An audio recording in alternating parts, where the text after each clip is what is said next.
we're all born creative. Yes. And I think creativity needs to be redefined, because a lot of people associate the word creativity with artistry, when that's just simply not the case. If you're able to imagine, come up with an idea, you're already creating, right? So I think if we can redefine what creativity means and how that could apply to your leadership, that's really gonna help you adapt, and it's gonna help you transform, which then in turn, can help everybody else around you.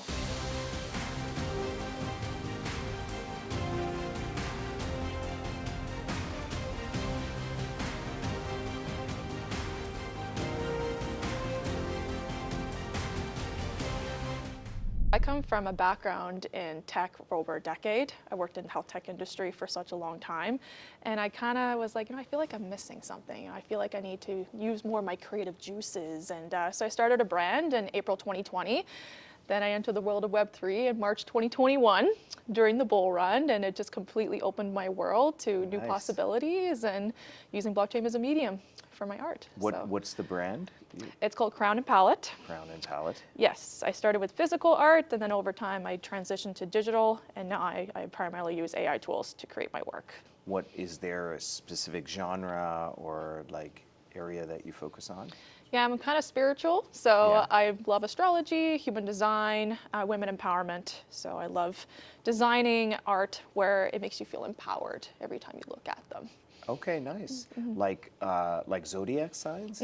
Zodiac signs to different archetypes, mythology, Greek mythology I love.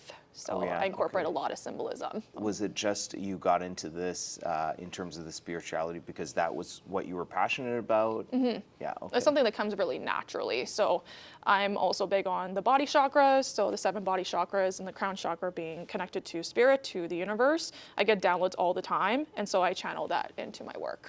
So that's where Crown and Palette came from. Why not stick with the physical? What was it about Web3 that really drew you? Well, I transitioned from physical to digital already at that point, as I fell in love with Photoshop and manipulating images and using all the different Adobe products. And so by the time I found Web3, I had a group on Instagram, a lot of collage artists, I would say. I'm in the category of collage. And so a lot of collage artists I knew were jumping into this Web3 space. And I was like, I have no idea what this is about. And then they're like, hey, we have this Discord group called Discuss Crypto.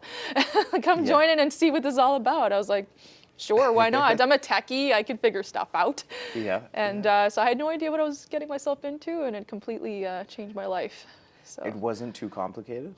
I don't think it was too complicated per se. I think it was just like, it was a gradual process, right? But I've always been somebody where it takes time to adapt to something new, and I'm patient with it. Right? And I think all of us at that time, March 2021, like a surge of artists came into the space at that time, and we had no idea what to do. We didn't have all the resources we have now. We don't have all the frequently asked questions or documentation like we do now. Right? Like even using a smart contract tool, that wasn't a thing back at that point, right? So we were kind of the guinea pigs, essentially. Speaking of patience, I want to ask you about since you were in the health tech space, health tech in Canada, the desperate need. Are you hopeful about how things are going in Canada on the healthcare side? It's a good question. I think it depends on what sector of healthcare, right? So primarily I worked in the health benefits industry. So working on, some pretty extensive technical products where people walk into a pharmacy, the claims adjudication process behind that, right? So it's a lot of math. There was a lot of coordination in that way, but I can't speak to, say, other health sectors. But I'd say it's definitely in a good direction to a degree. I think we need to be more open to how AI can be involved in this process. And I think that's going to take time. Adoption and change management, I think, is something that's overlooked in a lot of ways. So I think that's what needs to happen. My wife is a physician at a hospital, and which is not using AI, but some of her colleagues who are also connected to some private clinics outside of the hospital, they're using AI and scaling tremendously. Their patients also really appreciate it. And so I think about, one of the reasons I'm very interested in Web3 the Web3 space is the universal connection. You know, you're connected to the world, and many of the things that I think we've gotten to, the internet and all of these things, a lot of since the internet, these generations are really connected to the world. So I think about that in terms of healthcare as well. A lot of friends and family are traveling to, you know, India, for example, Turkey to get your hair done, et cetera, these different places in terms of healthcare. And, you know, these frictionless transactions are important. But I think there's huge potential there, and a lot more for us to tap into. My wife also talks about this Eastern and Western medicine connection, and how Western medicine, where she was primarily educated, has its limitations, right? But as you've been doing this kind of spiritual connection on both sides, I think that connects well. Also. We have two completely different, you know, industries and sectors, right? So it was interesting having that like hybrid kind of environment where I was exposed to something like health tech versus like creative tech or within the fintech. It was kind of cool. I was never bored. I was always jumping from one to the next, and so I was learning something new every single day. So you're doing some things on the education side, I think, right? What is it on education that you're doing? Yeah, so I've been trying to share more content about AI in general and trying to make it more non-technical.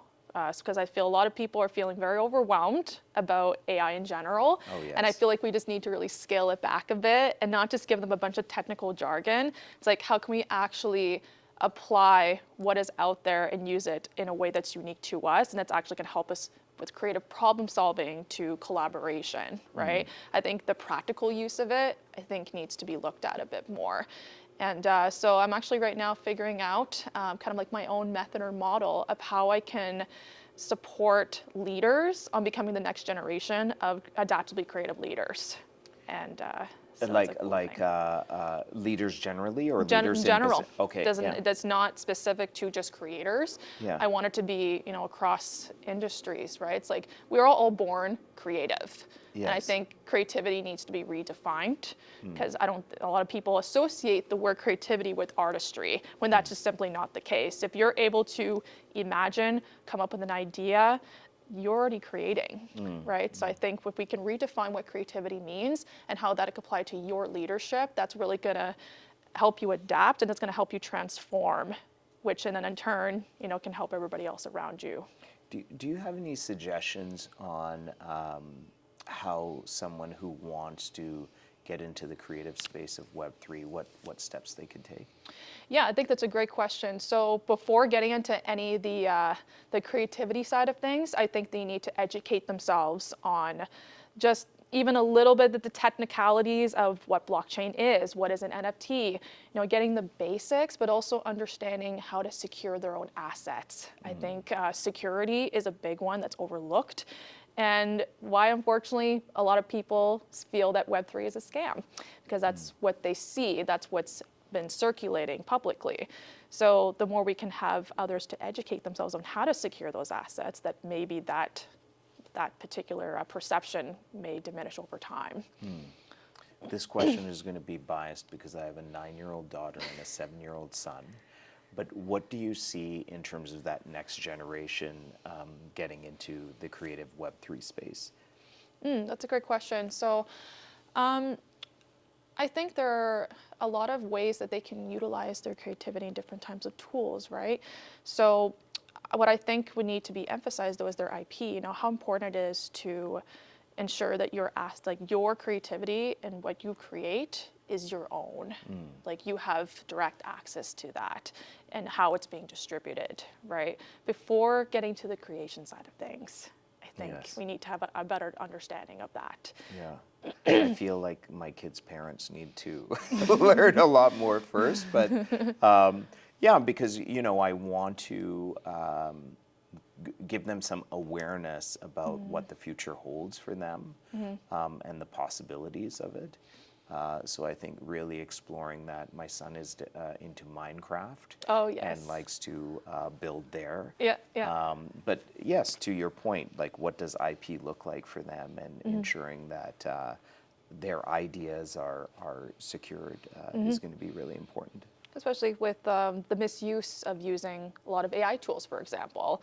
People not realizing, let's say Midjourney, for example. Someone will take an image from Pinterest and, use that as a reference when you don't have the permission from the artist to use it for training that model, right? Yeah. So education around that, I think it needs to be more an awareness for a lot of people so that it can protect their IP. Because at the end of the day, if I were to find out somebody was using my work to train a model without permission, I'd be pretty upset about that, right? So I understand why artists and creators are upset with AI.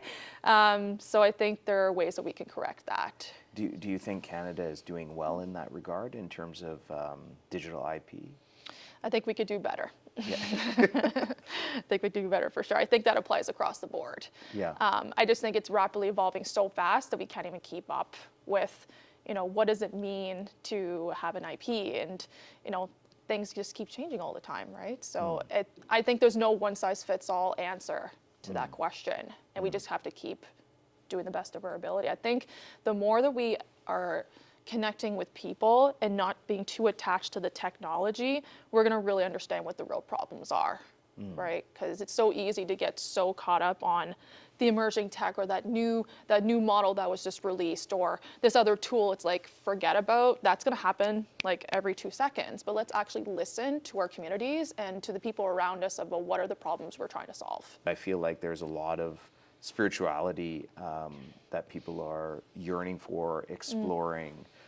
It's really nice to see that someone like you is doing this creative art and helping folks connect. Where can people reach out to you if they'd like to see more? Yeah, my social handle is the same across the board. I made sure when I started a brand, I was like, Smart. I don't want to change it on any platform. So it's at Crown and Palette, no spaces, no capitals. You'll find me. Okay, great. If you Google me, it's going to be the first one that's going to pop up. Oh, So, awesome. Yeah. Well, thank you so much, Andrea, for joining us today. No, Appreciate thank it. you so Nice much. meeting you. It was nice meeting you as well. Thank you so much.